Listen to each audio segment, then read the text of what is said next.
This big open box here, my guess is it's around 5 feet on one side and maybe 10 feet on the other side, and 2 feet tall. And they've thrown in leftover food and these grass plates that they were eating off, and a lot of other stuff that's going to be sacrificed into the ocean.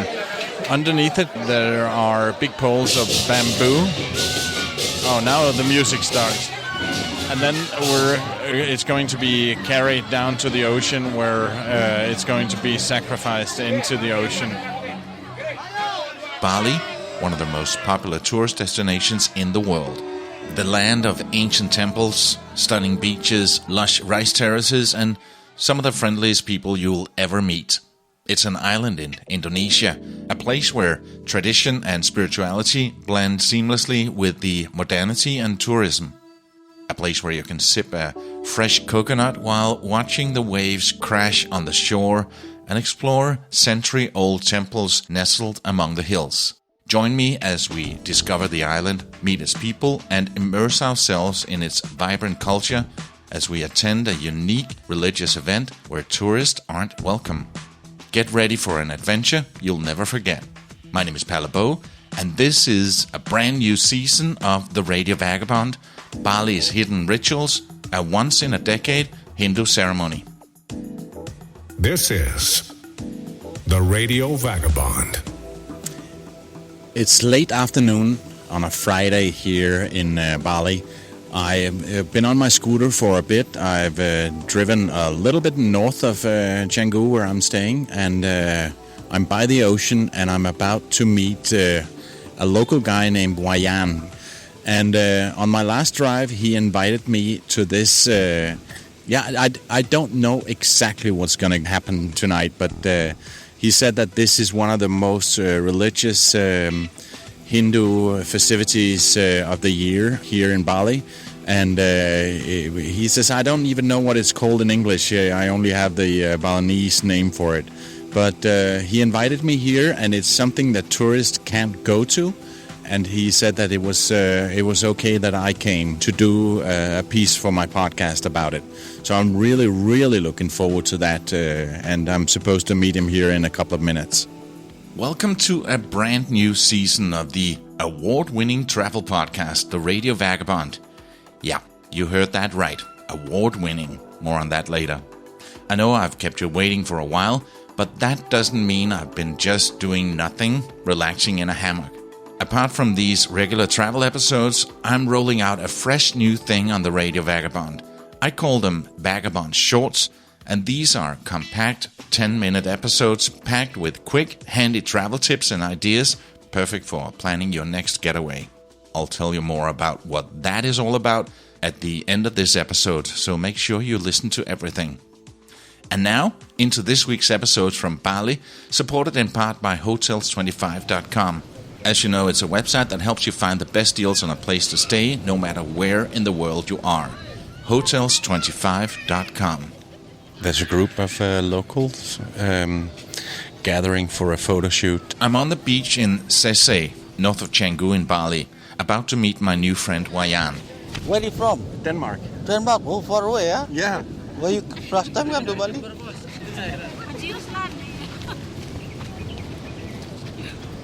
Thank you. 1, 2, 3. And while I'm helping the locals by taking pictures of them in their beautiful traditional outfits, let me tell you something about Bali's way of naming your kids. So my friend is called Wayan, and with that name, I know that he's the oldest child in his family. You see, in Bali there's a unique tradition for naming children based on their birth order, regardless of their gender. This system has its roots in the island's history and culture, and it's quite fascinating. The first one, Wayan. Wayan. Wayan, Made. This is Made. Then Komang or Nyoman. Yeah. Nyoman. And then Or Kadek. Kadek, the same. Yeah. Nyoman or Komang. Uh-huh. And then the last one, Ketut. Good. Yeah. And then you start over. Yeah. The firstborn child is typically named Wayan, Putu or Gede. The second is called Made or Kadek.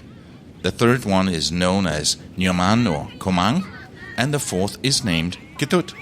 Now let's say your parents are enthusiastic and go beyond those 4 kids. In the spirit of recycling, they simply just repeat the cycle, with the next Wayan possibly being called Wayan Balik, which means another Wayan. And these names are unisex, like jeans, but with less variety. To spice things up, they add I for boys and Ni for girls. So I Wayan would be your little brother, and Ni Wayan would be your little sister.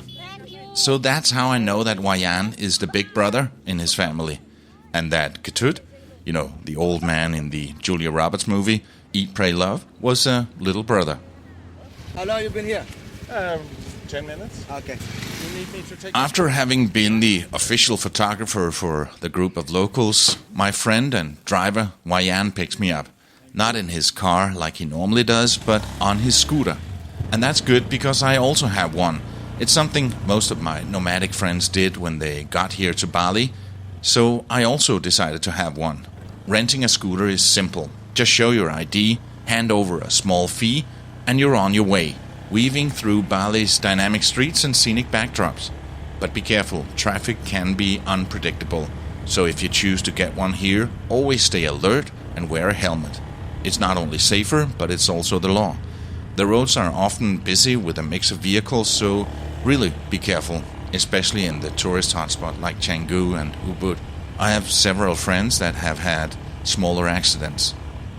I was following Wayan, and as a local, he was driving faster than I normally do.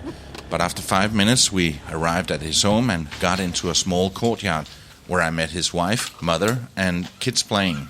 He's got 2 boys and a little daughter. And then throw in a few dogs and chicken. Yeah. Now, I asked Wayan to explain what's going to happen tonight. All I knew that it was a very special night with a unique ritual of sacrifice to the ocean spirits. Balinese Hinduism is rich with these kinds of rituals and traditions, many of which are closely tied to nature and the sea. One of the key aspects of Balinese Hinduism is its practice of making offerings, known as kanangsari. These daily offerings are made to express devotion to the gods and maintain balance and harmony. The offerings typically consist of flowers, food, and incense, and are placed in various locations, including temples, shrines, and sometimes in natural settings like rivers and the sea, or simply on the street outside of people's houses. We see them and smell the incense every day on the streets all over Bali. These offerings are a way of showing respect to the spirits and asking protection and blessings. Yeah, we call it mapapada. Mapapada. Mapopada. Yeah, mapapada. This is a sacrifice. We call it charu. So that's mean the charu that you serve to the spirit also. Okay. Yeah. Because in Hindu we believe in many different spirits, like good spirit or bad spirit. So everything should be balanced. They call the tradition today Mapopado, and the ritual with the sacrifice, Charung. But anyway, all of the ceremony is coming from the concept, Hindu's concept. Is Tri Hita Karana. Three. There are 3 concepts. Yeah? Yeah. Let's say balance between the human with the God, and then balance with the humans, and then between the human with the environment. Yeah. So everything should be balanced. In Hinduism, rituals are about keeping a cosmic balance. They include maintaining harmony between humans and gods, ensuring that natural world and society stay in sync. First, as Wayan mentioned, there's the concept of balance, focusing on the relationship with the divine. By performing rituals and offerings, they keep the universe in order. Then there's Dharma, which is like a personal duty or morality guide. It's about doing the right thing based on who you are, helping maintain social harmony. And finally, karma, the idea that every action has a reaction, shaping our future. Good deeds lead to positive outcome, while bad ones do the opposite. You know, karma is a bitch, so be nice. It's all about moral behavior to keep things running smoothly.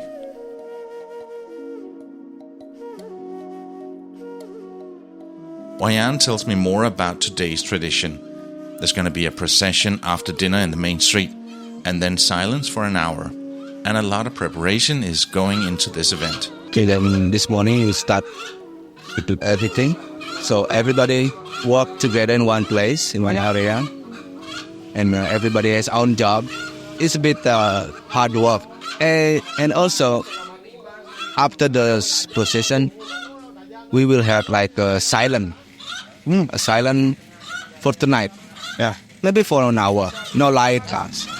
Yeah.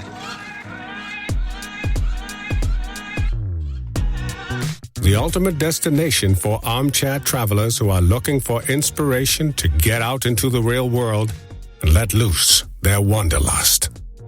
This is the Radio Vagabond. We're in Sese, located just north of Canggu in Bali. It's a peaceful little village known for its authentic Balinese charm. It's a favorite for those looking to enjoy a quieter beach, and it's ideal for exploring the local way of life. The streets in the village are lined up with blooming trees and homes with their own small temples, reflecting a genuine Balinese atmosphere. Yeah. And it's nice when you're in Canggu, it can be really overcrowded with so many people and quite noisy. And coming up here, it's a small scooter drive, and it's just very nice. Yeah, because they know Canggu is a bit busy. I mean, popular, not busy. And then they're trying to book accommodation in Canggu. But then when they arrive there, it's like it was too crowded for them. Yeah. So they just stay there for one night. Yeah. But then they decide to come here. They said, "Oh, in Sese is more nature, more Balinese. Yeah. This is the real Balinese." Because you know what we want in Sese is we're gonna do some event, mix all of the foreigner family who live here with the local family, so they can do some games or something on the beach for the Ocean Day. The local kids and then the foreigner kids, they can play together. They can playing together. Yeah. So and it's so funny with kids, even though they don't speak the same language, they can just play. yeah, otherwise they don't really shy or scare with the foreigner. I think we grown-ups could learn a lot from being open to other cultures and other countries like that. Yeah, that is the concept from the major. How to keep Sese with the same culture, with the same... That's what I'm thinking, because obviously Canggu has changed, and it's not as Balinese because there's so many people and it's so crowded and so touristy. Is that something that you're talking about, how to make sure that you keep that authentic Balinese feel? Yeah. That's we're just trying to do the best for Sese. Yeah, we're lucky. We can do something in our place, in our beach. So we don't want to lose it. It's close to Tanah Lot Temple, a significant Hindu shrine and popular tourist spot. Sese is a perfect getaway for those looking to relax and experience the real Bali away from the more crowded tourist areas like Canggu, where I live. And Sese is a small village with only 100 families. So this is we are in Sese. Was like 100 family, 100 houses, which is more or less 400 people live here, and then 60% of us was fishermen. Yeah. Is that the fishing boats I saw? Yeah. One of yours is... Yeah. Yeah. So not only is Wayan working as a driver, he's also a fisherman, like so many other people here in Sese. He offered to take me on a boat one early morning, but we weren't able to make that happen before I had to leave. So I'll have to take him up on that when I get back. I've been in Sese before this day, and when we come back, I'll tell you about a funny and slightly embarrassing experience I had when I was there a few days earlier. We'll be right back.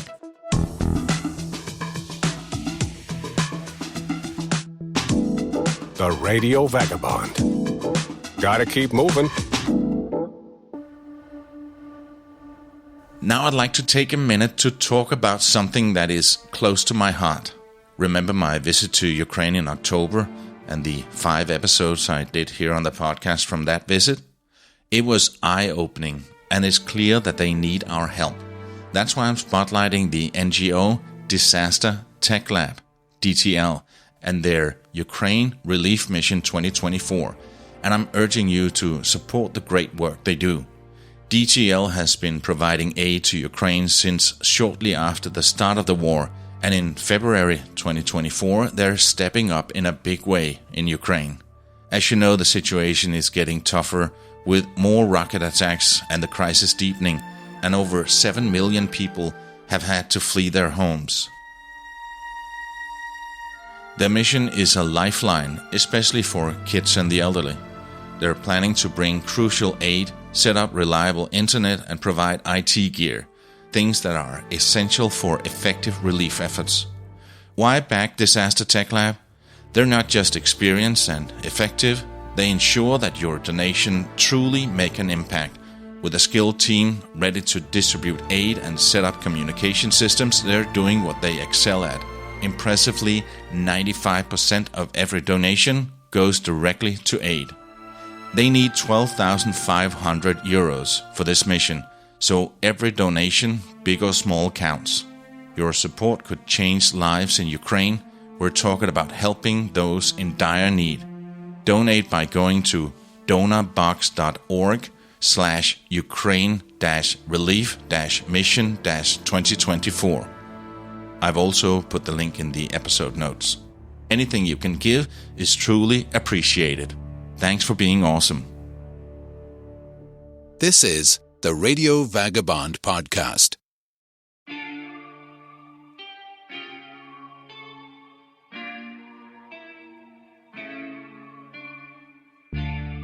Okay, back in Bali. A few days before my visit to Wayan's house here in Sese, I was driving from the main road down towards the beach and saw this grand temple with a golden dome. I decided to make a stop and walked inside to look around. It turned out that it was not a temple. It was simply a man's private home with a huge golden dome and all. And then I met him. He was sitting on the ground eating, I think, and I was just walking around looking at this beautiful place. And then he said, "Excuse me, sir." Yes. What are you doing in my house? And I said, "Oh, is this your house? Oh, I'm so sorry.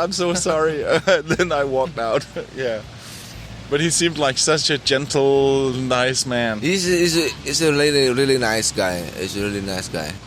I later found out that the man I met was Jero Manku Gede Dalam Sakanan Mungo. Quite a mouthful of a name. And the place is called Bajra City Palace, or simply Jero Manku House. And it's recognized as a center for various forms of spirituality and alternative healing practices. These include holistic healing, sound healing, yoga, meditation, and the use of traditional herbal medicine. Jero Manku is the spiritual leader and the main figure behind the palace, and the guy who said, "What are you doing in my house?" and has been providing spiritual healing since 1993. Wayan tells me that he had an experience with this healer, and this blew me away. His oldest son was there when he was just 3 years old and had a tumor the size of a tennis ball on his back. A tumor that needed surgery. It was a long time ago when my son was, I think, around 3 years old. We went to the doctor, and the doctor told me that it was like a tumor. It was like tumor on his back. Yeah, then it's really serious. So it's so sad that my son, that he can't walk. Yeah, he can't walk. He can't stand up. So it's been 1 month, and then become bigger and bigger. But the hospital and the doctor, they couldn't do anything here? Nah, yeah, they suggest that we should do the surgery, just to take it out. But because I don't have enough money for that to pay the surgery, so I'm lucky I'm still have my father. Let me just recap. His 3-year-old son needed vital surgery to remove a big tumor on his back, but Wayan couldn't afford it, so his father had to sell all his cows to raise the money. So he just trying to sell his cow all of them. I mean, all of the cows, sell it, then we got the money. So they scheduled the surgery at the hospital, but the night before the surgery, Wayan's cousin said, Why don't you go to the Jeromangku house? Because I've been there many times. It worked. Yeah. And then I go there. I went there with some little offering, and then you just do some little touch with his finger, not pushing, just touch. Yeah. And we're not talking surgery. He just touched with his finger. Yeah, I mean this the healer, the Jeromangku. He just touched. I mean less than 2 minutes, and finished. But then he gave us like herbal medicine. Yeah, herbal medicine. I just put like a scrub. Just put like that, and then the next day, it's gone. No. Yeah. The next day? The next day, it's gone. A few touches with his fingers and a little herbal medicine, a tumor the size of a tennis ball on his 3-year-old's back literally vanished overnight and never came back. Yeah, I trying to check, and in the morning, when he's woke up, it was gone. Yeah. I mean, it's amazing. Did you show that to the doctor? No, I didn't go to the doctor. Yeah. And your son is how old now? Now he's 15 years old. Yeah, I met him the other night. He looks healthy. Honestly, I don't know what to make of this. I only know that if I or someone in my family became terminal ill and had been given up by the quote-unquote normal medicine system, I would make my way to Jeromangku House. Before we move on, I'd like to say a little bit more about some happy news I got recently. The Radio Vagabond has been chosen as Travel Podcaster of the Year 2024 in the Travel and Tourism Awards 2024, organized by LuxLife, a premium multinational lifestyle publication targeting at those who enjoy the finer things in life.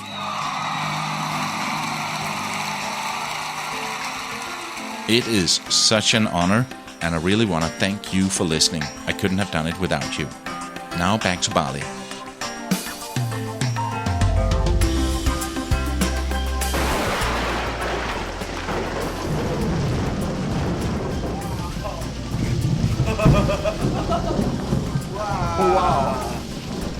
It had been raining a lot when I got there, with loud thunder and lightning.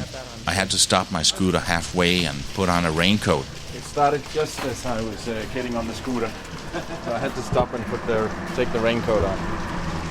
And I thought, oh no, the rain is gonna ruin their beautiful event where they're gonna be sitting in the street for dinner. But like magic, the clouds disappeared. And Wayan told me how. Do you believe about someone who knows how to move the cloud? Not really. Not really? No, I wish it was possible. Yeah, I mean, in Bali, we have a lot of people can do it. Okay. Yeah. So we're not gonna have rain tonight. Hopefully. I mean, it's, it depends, For example, if there's someone like a healer, it's a healer, he will use some offering to ask to the god to protect the event from the rain. Yeah. That's why the thunder, was really loud. It was like something fighting. Maybe someone from other village, they don't like. No, they There must be something like. he was moving the clouds over to them, and they were trying to move it back. So then that was fighting, and that's when the thunder struck. Yeah.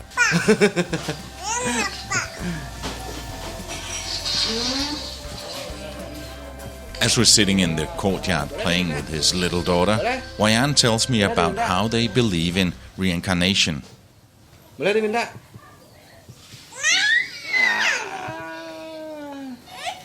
You believe about reincarnation, yeah? this is our tradition also. Every time we have a new baby, we always asking to the healer. I mean, for example, if the guy who's reincarnation with in my daughter, for example, if he has a problem, or let's say something that we should do with the offering, something bad, maybe like bad karma. So if he has a bad karma, then we can do something like a ceremony.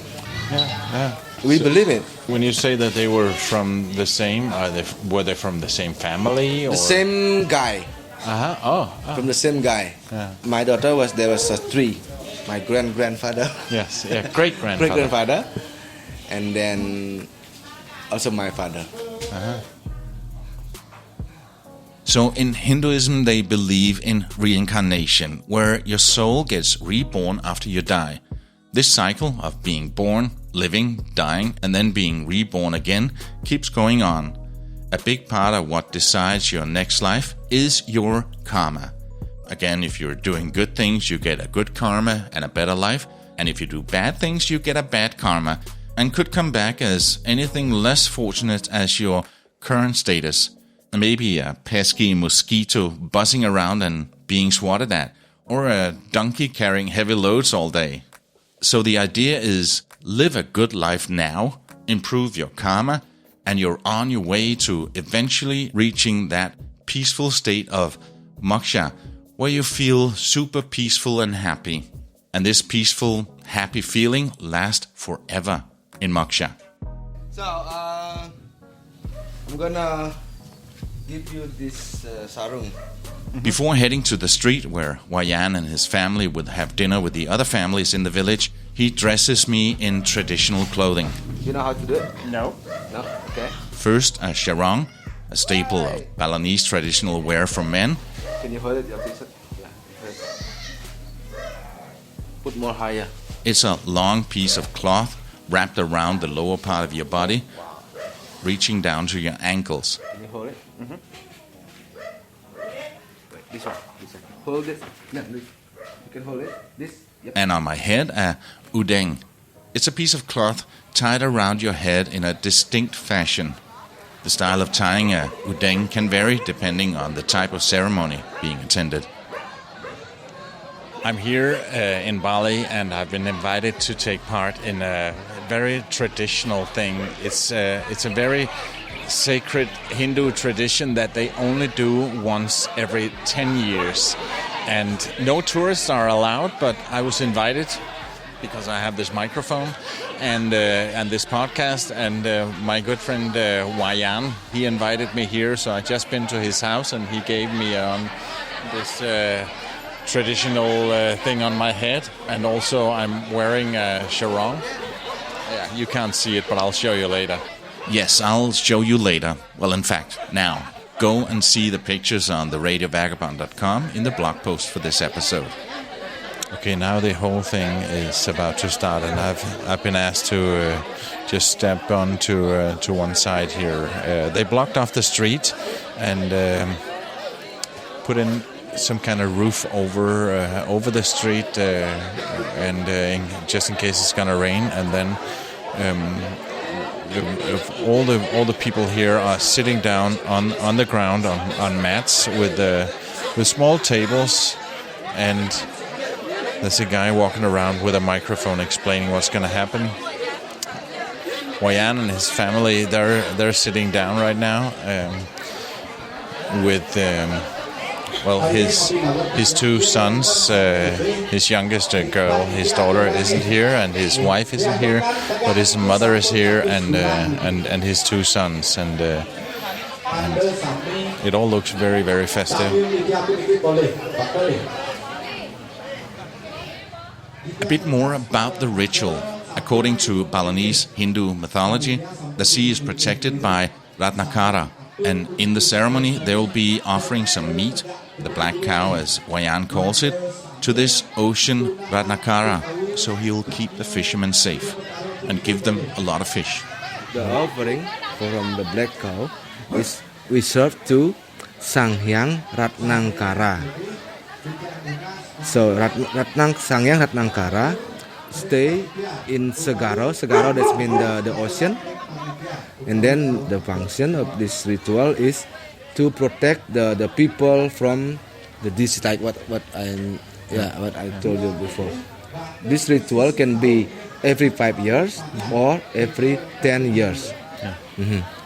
Yeah. The entire village, in festive outfits, is having dinner sitting on mats on the street at low, beautifully decorated tables. They don't finish their plates, made out of big leaves. They're leaving something for the offering to Ratnakara.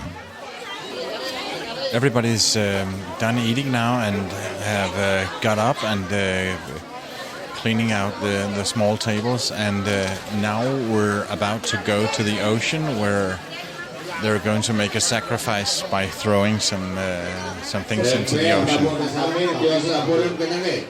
As they're walking up to throw that in a big box, I notice a man in a trance blessing the offerings.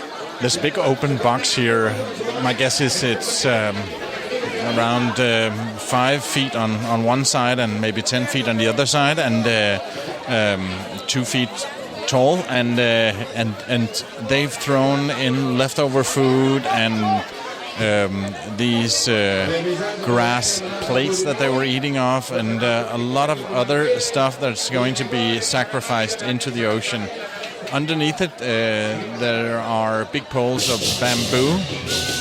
Oh, now the music starts. And then it's going to be carried down to the ocean where it's going to be sacrificed into the ocean. There were already a few things in the box, like the skin of the cow they've been eating, some chickens and other good stuff.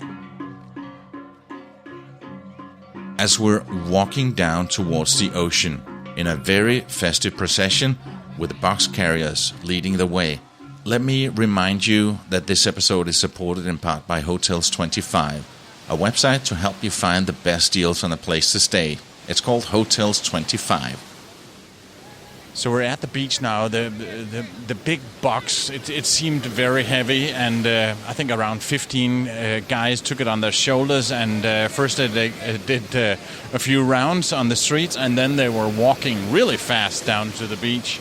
And now we're here, and they just walked into the ocean and into the big waves with this box as a sacrifice to the ocean. And I think 5 of them have swum out in the ocean, and the waves are quite big, so it's a bit of a challenge to get it out there, but they want to get it a bit out into the ocean, and so that it's not just washed up on the shore like within a few minutes, but they're around 20 meters out into the ocean now. You can see pictures, videos, and links and read much more on theradiovagabond.com. Beautiful. It's heavy. Was it heavy? Yeah, oh my God. You were one of those carriers? Oh, you're all sweaty. I think there's around 500 people in this procession, and we're walking back to where we came from, those 200-300 meters, and everybody's dressed in white, and it's all very beautiful. Yes, it was all very beautiful, and I'm very thankful that I got the unique opportunity to experience this rare Balinese Hindu tradition that only happens every decade. Thank you to Wayan for inviting me, and to the town mayor for approving me being there as the only non-local. And with that, we come to the end of this episode. But before I leave you, I have some breaking news. I've got something exciting brewing for you here on the Radio Vagabond. Snappy, fun-sized episodes packed with nifty tips and cool ideas for your next holiday escape. I call them Vagabond Shorts. Think of them as your travel espresso shot, each just around 10 minutes long. Kicking off this weekend, we're back here in Bali in our very first Vagabond Short. I'll give you the top 7 things to experience if you come to Bali. You definitely don't want to miss out, so make sure that you're following the Radio Vagabond on your favorite podcast app or on YouTube, because Many of these shorts will come alive with pictures and videos. We're turning up the heat now that the Radio Vagabond is an award-winning travel podcast. Expect more flavor, more fun, and more fantastic travel insights. Stay tuned, the adventure is just getting started. And if you like this idea, please tell a friend. My name is Palabo, and I gotta keep moving. See you, both this weekend and next Tuesday. Radio Vagabond. Produced by RadioGuru.co.uk.